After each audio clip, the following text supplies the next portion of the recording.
Lunatunes Productions, in association with her mom, Tony, presents The Beatles in New York City.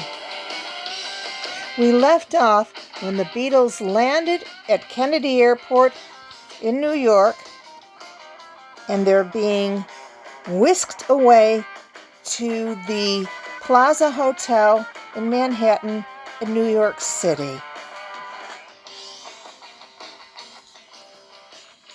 We pick up where we left off. Outside, that's outside of Kennedy Airport, 4 Cadillac limousines are waiting. Within 10 seconds of the end of the press conference, each contains a Beatle and is in motion. A policeman is shouting at the first chauffeur, "Get out of here, buddy, if you want to get out of here alive." On the Long Island Expressway leading into Manhattan, the caravan of Cadillacs is overtaken by a powder blue Ford convertible that races alongside. A young man hangs out of the back window waving a red blanket. "So this is America," says Ringo. "They all seem out of their minds." A white convertible drives up with the word Beatles, Beetles, 2 E's that is, written in dust on either side. Brian Somerville, who was their guard, there's, what's the word I'm looking for? Security, turns to George and says, "Did you see that, George?" George looks at the convertible with its emblem in the dust and says, "They misspelled Beatles." Halfway into Manhattan, a crimson convertible drives up next to Ringo's limousine. "Ringo! Ringo!" shout the passengers. "We go Ringo!" The girls squeal, and the boy behind the wheel momentarily loses his grip, nearly smashing into the Cadillac's rear door. Ringo rolls down the window. "Hey, kids," he calls. "Yeah, yeah, yeah," yell the kids. "What's new?" asks Ringo. "We love you, Ringo, we love you." One girl screams, "Oh, I'm about ready to die." "Don't do that," says Ringo, and rolls up the window. As a little side note, I can tell you that Cadillac limousines in those days would not have had roll-up windows. They would have had electric windows. I wonder if the Beatles had ever seen that before. I don't know. Let's continue reading. At 63rd Street and 3rd Avenue, while waiting for a traffic light, a young lady shouts into George's car, "How does one go about meeting a Beatle?"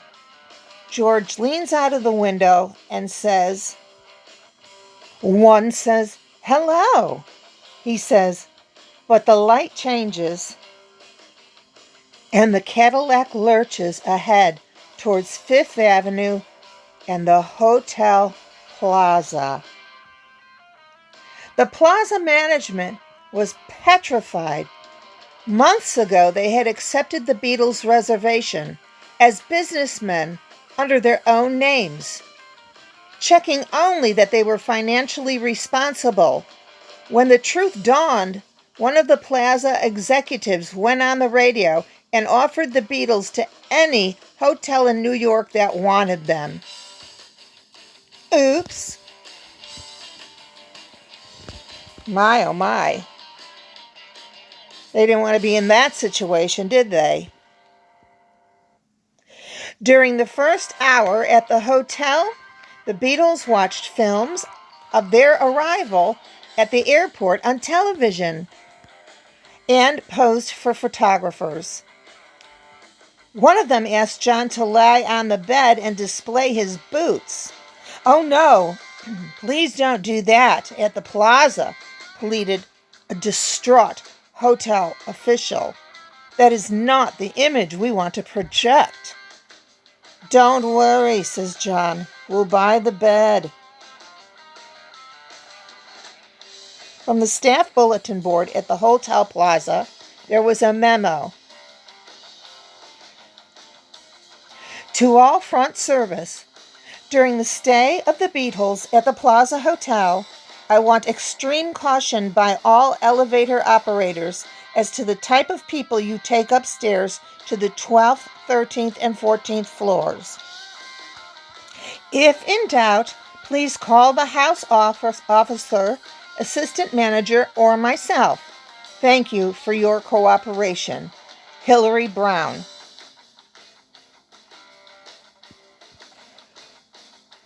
Here's an original advert for Beatle boots.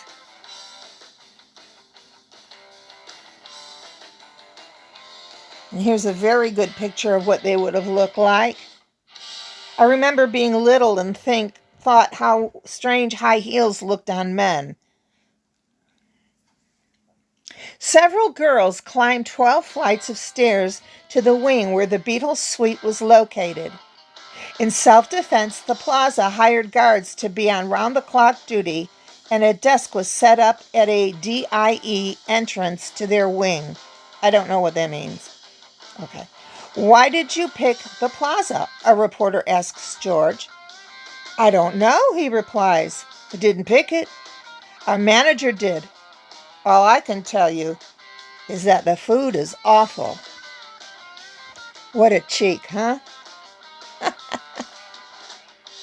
In the hallway, Gail Cameron, a Life reporter, waited with a photographer. Listen, she said to a press aide, I don't want to interview them. I just want their autograph for my managing editor. He told me not to come back without it. Life was a magazine when I was a young girl.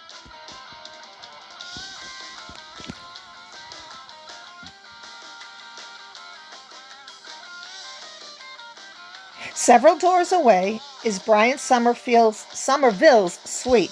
He was the security, remember? He is in the bedroom in tears. He has just had a fight with Brian Epstein over the room arrangements and has been fired. Yeah, I heard Epstein can be a real pain in the butt sometimes. I plan to return to London on the next first available plane, he says dramatically. On the coffee table in the sitting room lies a box of candy with a telegram pasted to it reading, I hope you like this box of candy. Better than Jelly Babies, which is a British sweet.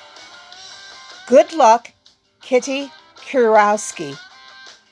Sitting on the sofa are Thomas Whiteside of the New Yorker and Alfred Arnowitz of the Saturday Evening Post. I don't feel very well, says Whiteside, looking pale. Well, it sounds like he had an appropriate name.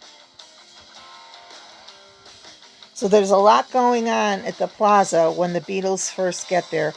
Everybody seems to be busy.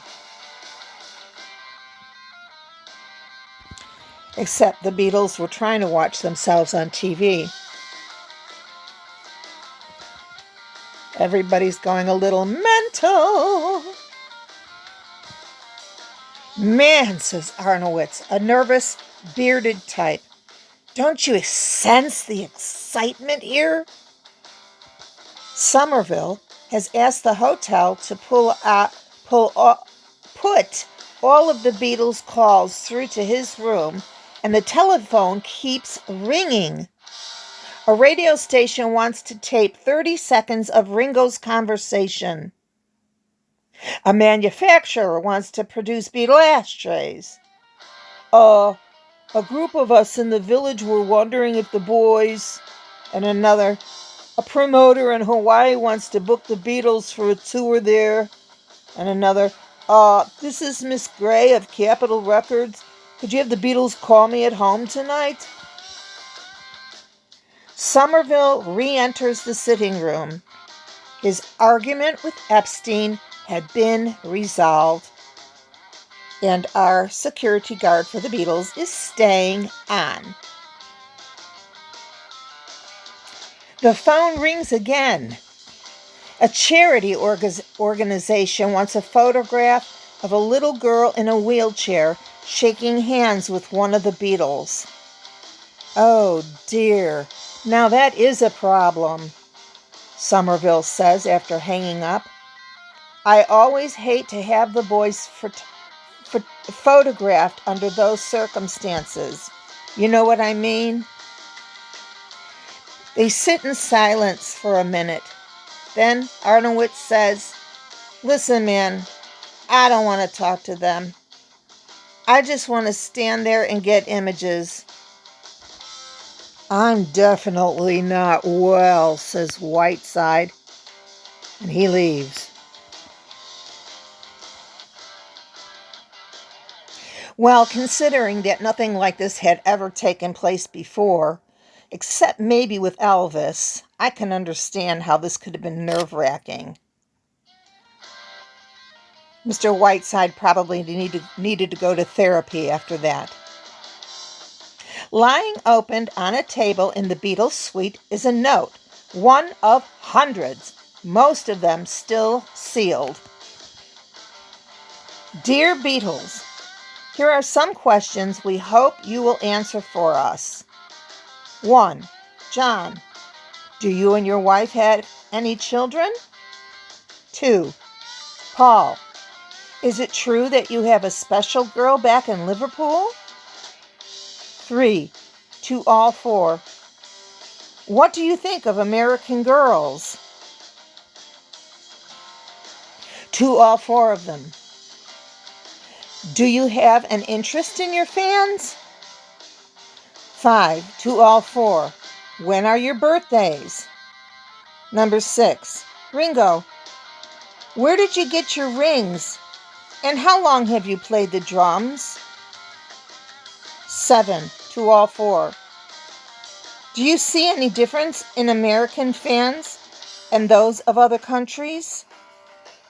8. George, who picks out your clothes and haircuts?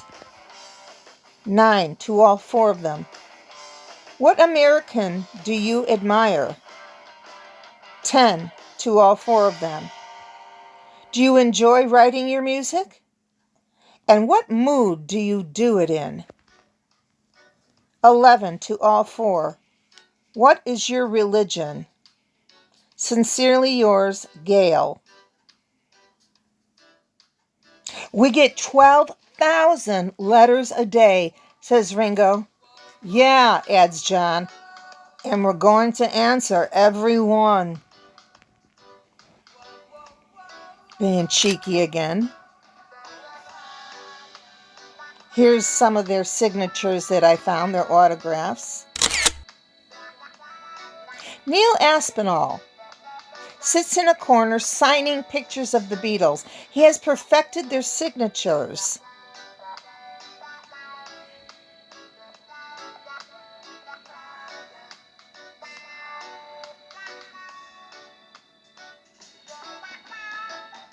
These are being kept in anticipation of future requests. The door opens, and a New York disc jockey called Murray the K comes in with the Ronettes, an American recording group of 3 exotic-looking girls. We met the Beatles in London, they say, as if they are singing it.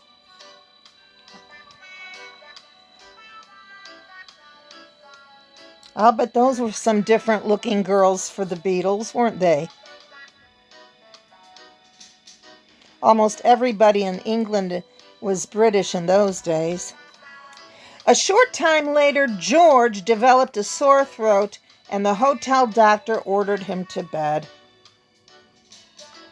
Today, in 1964, while George stayed at the Plaza Hotel with a high temperature and a sore throat, His mates posed for photos in New York City's Central Park. In the background is the Dakota Building, where John Lennon lived and died. A German measles epidemic had been declared in New York that day, and the journalists descended on Somerville's suite. After assuring them that George was not seriously ill, he ordered them out, but promised to meet the British press at the Oak Bar. "Can we see the Beatles?" asked one of the journalists. "Certainly not," said Somerville. "My job is to keep you press boys away from them." Outside on the street, behind police barricades, the girls are keeping their vigil. The sight of a shadow in the window, any floor, incites hysteria. To keep warm, they sing, "London Bridge is falling down 'cause we've got the Beatles." Everybody who walks out of the door is asked, "Did you see them? Did you touch them?" A policeman comes out, and one of them yells, "He touched a Beatle, I saw him." Instantly he, the policeman, is covered with screaming, shrieking girls. Well, not sure how they would have felt about that, but they sure had a story to tell when they got home for dinner that night, didn't they? Or George. I wonder if that's when he wrote "Don't Bother Me." Does somebody know? Put it in the comments. One of those times was when George was in bed. This might be when he wrote "Don't Bother Me." I think it was. Aww.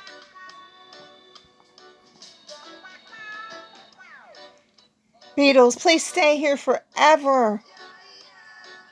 I would have been out there, but I was too little, and I lived in Chicago. The Beatles look out a window. They're looking at the fans. The waiters at the plaza have been given orders to ask guests to remove Beatle wigs while in the lobby. In the Palm Court, a violinist declines a request to play a medley of the Beatles songs. He says the violin is not the proper instrument. Well, lots of Beatles songs have since been covered by stringed instruments, I can tell you that. The Herald Tribune asks Kay Thompson, author of Eloise, to write about what is happening. In the Oak Bar, a reporter on the London Daily Mirror tells his colleagues of the British press that it's about time to start bursting these boys' balloons. Their heads are getting too big. I don't think they were. I think they were just Liverpudlian, and they were always a bit cheeky. At about 1:30 in the morning, after somewhat consoling the British journalists by giving them the news about the embassy ball, I'll tell you about that later, Somerville went for a stroll around the block. As he re-entered the plaza at the 58th Street door, he was stopped by a guard who asked what floor he was going to. 12, replied Somerville. I'm sorry, sir, said the guard, conscious of where he was, but they've got some sort of Beatles staying up there. Could you show me some identification?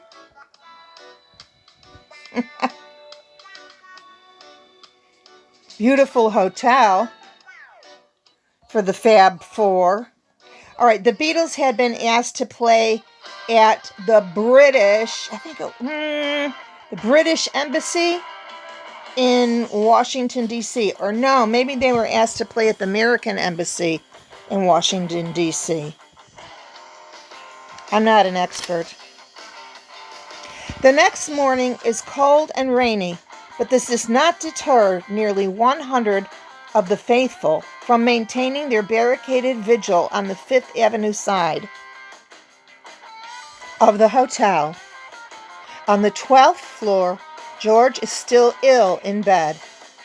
The Express wants to get a picture of him with a thermometer in his mouth. Chris Wells of Life magazine is standing in the corridor explaining to Aspinall that we can only use a picture if it's exclusive. Couldn't we get them doing anything exclusively? John Zimmerman, a photographer specializing in color, is worried about the special equipment he has bought to shoot a cover for the Saturday Evening Post. It's worth $100,000, he said. So the magazine is paying $50 a day for a suite to store it, and a Burns guard, whatever that means, a guard to watch that nobody steals it. While I wait for these guys. Another photographer called Joe Covello has turned Somerville's sitting room into a studio in order to shoot a cover for Newsweek. He has planned to pose the Beatles together, but because of George's illness, he settles for individual pictures. While he is photographing Ringo, Somerville walks in from the bedroom where he has been on the phone. How can I make arrangements for Jackson, Mississippi, he says, when I don't even know where it is? With that, someone hands him a bouquet of flowers for Cynthia Lennon. A reporter called Mike Hennessy of the British magazine Today asks to interview Cynthia. Somerville says he can't. Somerville was a busy boy, and to think Epstein fired him there for a few minutes. He couldn't have gotten by without him.